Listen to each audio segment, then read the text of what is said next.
Alarming new study reveals cardiac care patients are actually waiting too long to get medical attention because they are afraid to go to the emergency room due to the coronavirus pandemic. So we brought on Dr. Mark Gilinov. He's a cardiac surgeon at the Cleveland Clinic. Doctor, thank you so much for being here. We miss seeing you in the studio.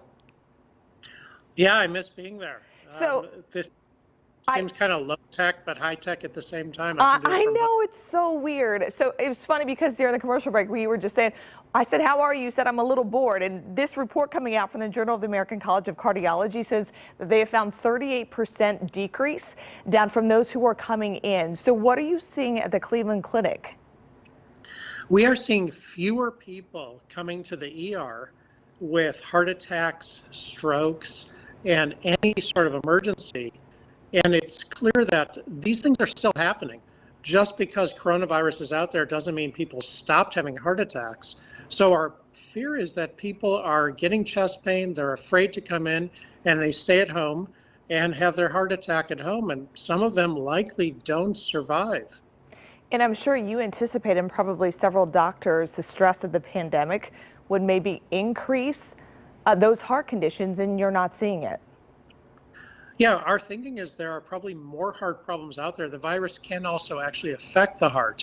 And the message is if you get chest pain or you get new shortness of breath, come to the ER. It's far safer to be in the ER than to be at home with a heart attack.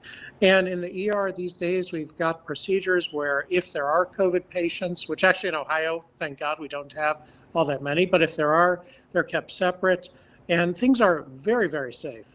Yeah, so ease people's anxiety. What are some of the things that maybe you guys have done within the ER and even at Cleveland Clinic to kind of change things up? I asked you during the break, are you helping out with COVID-19 patients as a cardiologist? So are doctors being taken back and forth? But you're saying no, so you're staying away from it for those who may need to come in for heart situations. Right. It turns out that at the Cleveland Clinic, and thanks to our leadership and the governor and Amy Acton, we are so well prepared that we have excess capacity. We are not overrun with COVID patients. This is not New York. It's not Boston. And as people come into the hospital, everyone is screened, specific questions, temperature, and if anyone is suspected to be positive, we have the capacity now to test anyone we need to test. And those people are kept separate until they test negative. Meaning if you come to the ER with chest pain, stroke, heart attack, you're not going to be in contact with a group of people who are COVID positive. You had mentioned that COVID-19 is having an effect on your heart.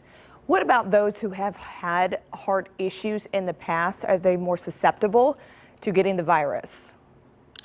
Those with heart issues in the past aren't necessarily more susceptible to getting the virus, but if they get it, they're likely in bigger trouble. They are more vulnerable to the complications. So I think what you're getting at is another key point. If you're a heart patient or you've got COPD, lung problems, and you feel sick, that's a reason to go to the hospital. So it works both ways. Heart patients who have no virus whatsoever that we know of, but get a heart attack, come to the hospital.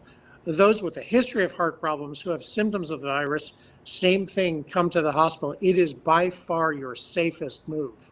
Can you review some of the symptoms for a heart attack for those, our mind is set somewhere else and we're focusing on this virus and what to do for that, and it's constantly being ingrained in our minds and we're maybe forgetting about the others. So talk quickly about the symptoms. The cardinal symptom, the main symptom of heart attack is chest pain. Generally in the left side of the chest or the center. That pain can feel dull or heavy or squeezing. It can go down the left arm, it can go up to the neck. So chest pain is number one. In addition, shortness of breath, a feeling like indigestion that doesn't go away. These are the key things. If you have extra new fatigue, you're just not feeling as well, and even sweating and nausea.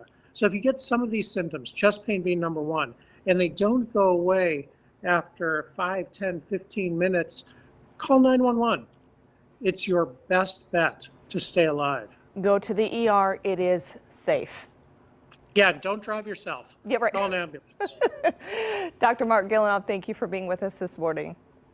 My pleasure. It's good to see you.